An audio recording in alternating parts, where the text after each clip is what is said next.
and asking them to monitor certain areas on election day. How concerned are you about the potential for violence?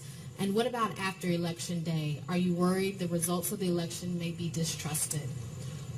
And for Prime Minister Renzi, the offensive in Mosul has begun. Are you concerned about what happens after liberation?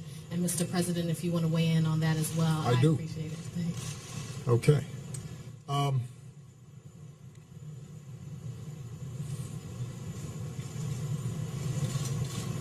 One of the great things about America's democracy is we have a vigorous, sometimes bitter, political contest. And when it's done, historically, regardless of party,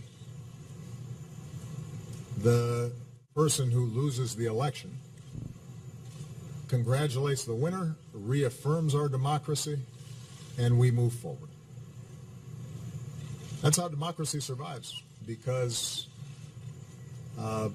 we recognize that there's something more important than any individual campaign, and that is making sure that the integrity and trust in our institutions sustains itself, because democracy by definition works by consent,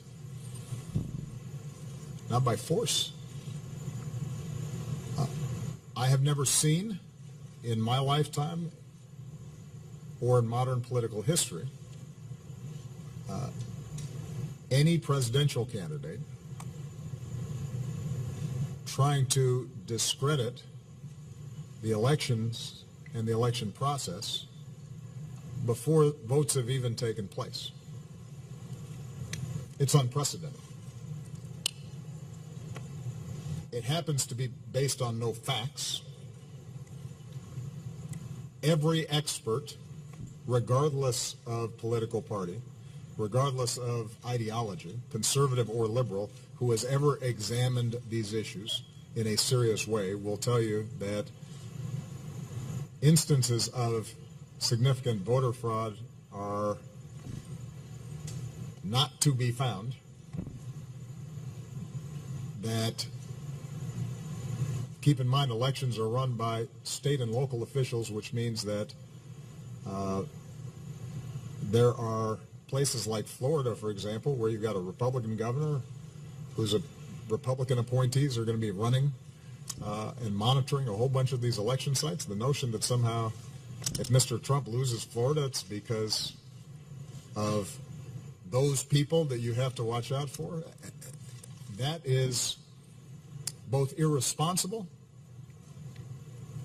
and, by the way, doesn't really show the kind of leadership and toughness that you'd want out of a president. If you start whining before the game's even over,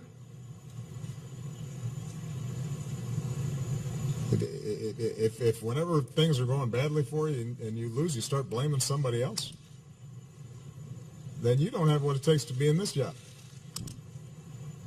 Because there are a lot of times when things don't go our way or my way. That's okay. You fight through it. You work through it. You try to accomplish your goals.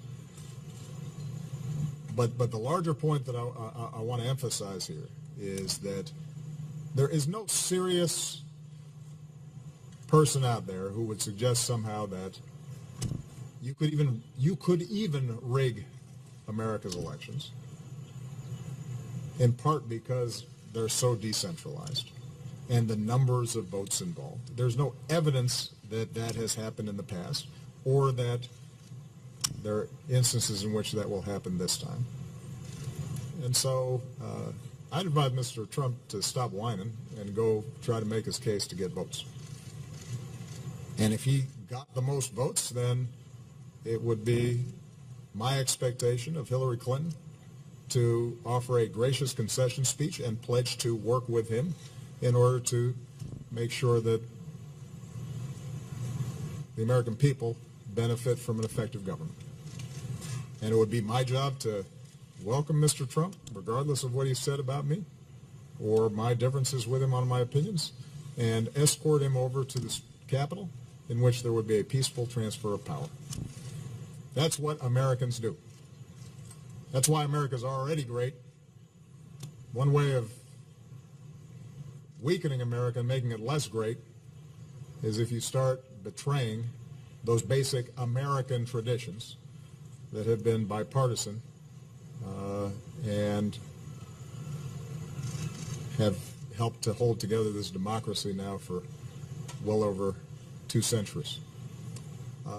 With respect to Mosul,